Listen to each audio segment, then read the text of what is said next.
people, I'm Swapna Mishra and this is The Girlie Who Sews. I've been sewing for the past 2 years. I started when I got my first sewing machine, but there was no teacher around because nobody in my family does that. So YouTube was my only teacher. Now that I've come so far along on my journey of sewing, I just wanted to give something back. So I made my own YouTube channel. So this is my own YouTube channel, The Girlie Who Sews, because I'm girly and I sew. Okay. So last was the first time I made a birthday outfit for myself, which is a very simple top with a double bell sleeves. I loved that one.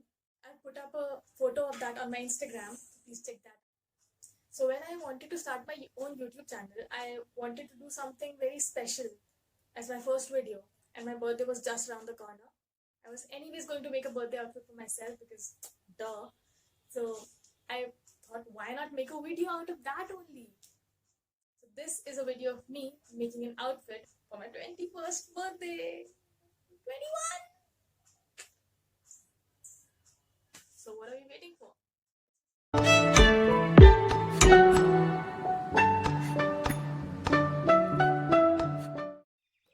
The first part was the bodice. I made a very simple bodice by tracing out a top that fit me well.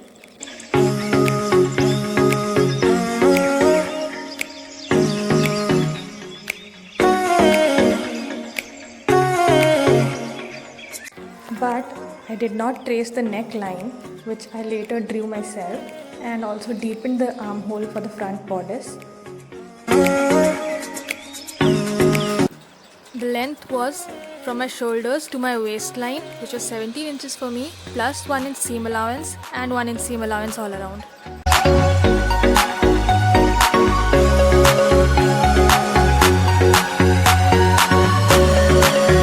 For the neckline, I wanted something like a sweetheart and square neck fusion. So I drew a curve and a straight line. I freehanded the curve and then cut it out.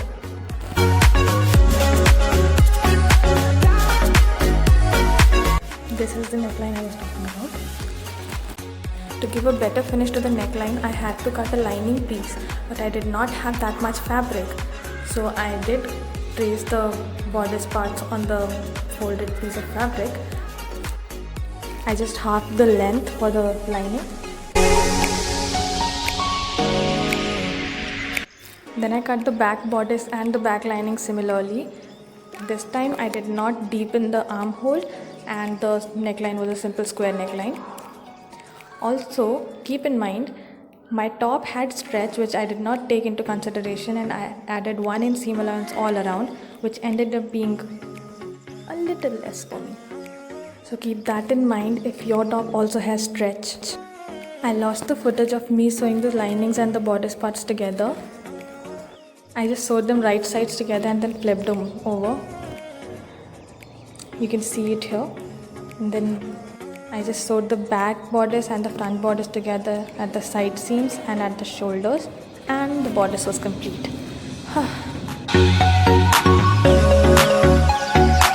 Now for the skirt.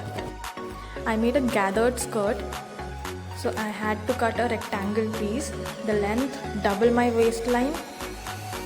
For me that was 32 inches, so the length of the rectangle had to be 64 inches, and the width is the length of the skirt you want plus the seam allowance, which for me was 20 inches. I had to cut 2 pieces because the fabric was not wide enough for 64 inches at one go.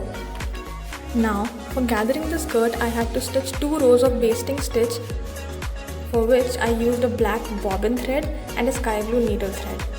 And now for people with a machine like me, this is where you fix the stitch length. It unscrews and moves. You have to take it to the uppermost position and screw it tightly. Remember, lower the number, wider the stitches. 7 is the lowest I can go in this machine. Now stitch 2 rows of basting stitches, which is basically kachi silai in Hindi, 1 centimeter apart. Enjoy the time lapse of me stitching 128 inches of straight stitch. Yes.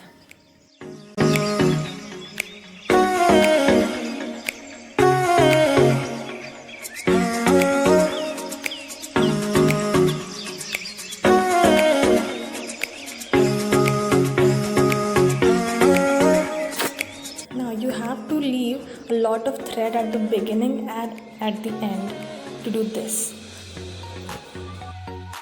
Separate the upper two needle threads and the lower two bobbin threads like I'm doing here.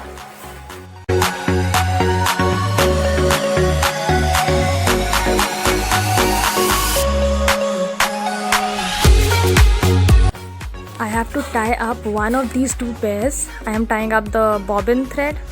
If you want, you can tie up the needle threads.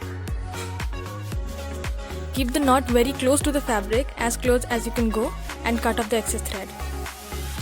And I can't even tie up a thread. Yeah.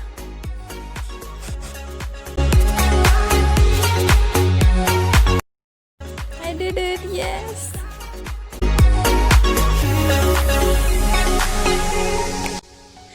Now this is the main part. Hold the upper two needle threads firmly and start gathering the fabric. If you do this, you'll understand why I did 2 rows and not just one. Because one row would not be able to handle the weight of this much fabric. Now just sit back and start gathering the skirt and spreading the gathers evenly as well. This takes time and patience. You have to gather and spread the gathers evenly until you get the desired result.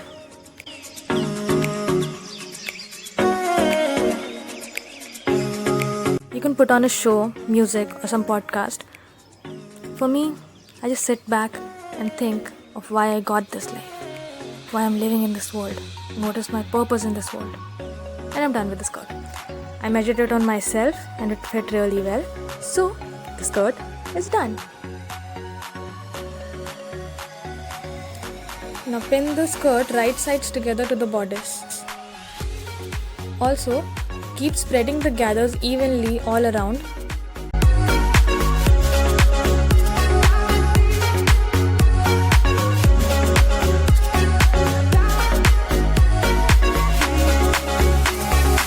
Now sew this all together, and the only thing that will be remaining is the sleeves.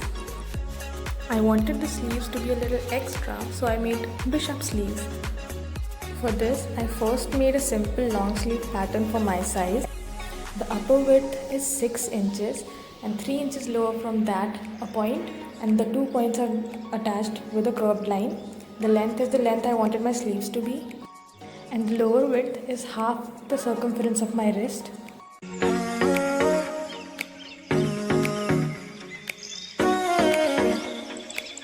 1 inch seam allowance.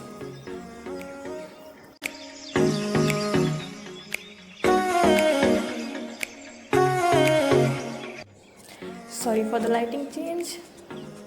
I'm a poor YouTuber, so please bear with me. Now cut the pattern piece out and measure 3 points on the upper curve and attach these 3 points to the lowest of the pattern, like shown. Now cut through these lines and please leave at least half an inch or a centimeter on the upper curve so the curve is totally attached.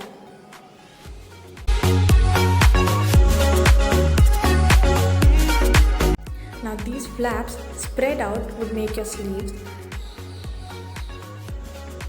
Ideally, another pattern piece should be cut out by spreading these flaps, but I did not have enough newspaper, so I had to do this directly on my fabric, and I'm using my scissors as pattern weights. Sorry. The fabric is folded 2 times, so there are 4 layers of fabric together, and I also increased the length of the sleeves just to be on the safe side. Deepen the curve for the front part. That's what should be done to ideal sleeves. And these are my sleeves. Now I'll attach the sleeves right sides together to the armhole. Remember to match up the center of the sleeves to the shoulder seams.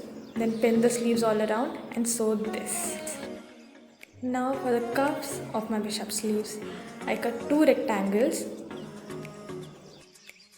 which are 4 inches wide and 9 inches long with seam allowance.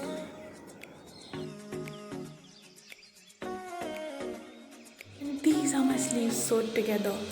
Look at these babies. How beautiful are they?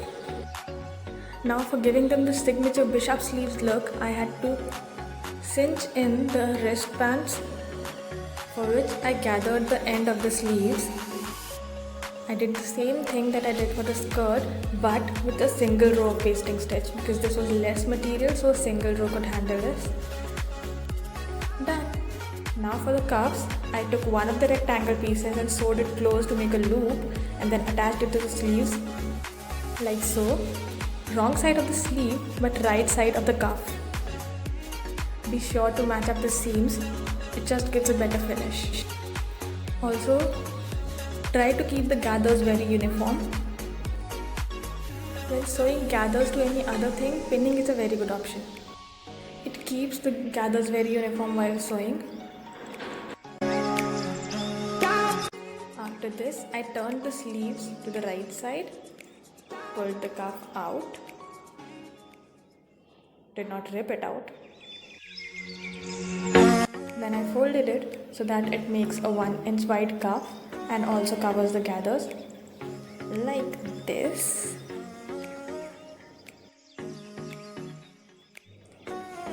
And again I pinned it all around the sleeves, the gathers, gathering it.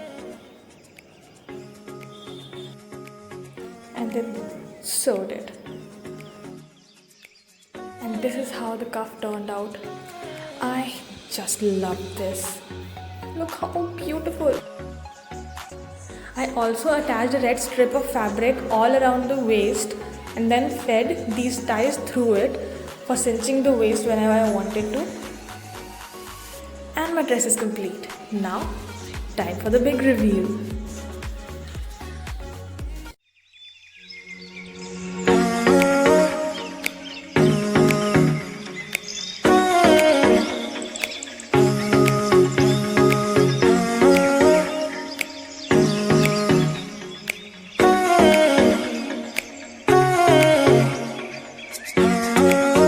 Thank you so much for watching my video. If you recreate this and post it on Instagram, please tag me and also use the hashtag #thecurlyhosews. I would love to see your designs.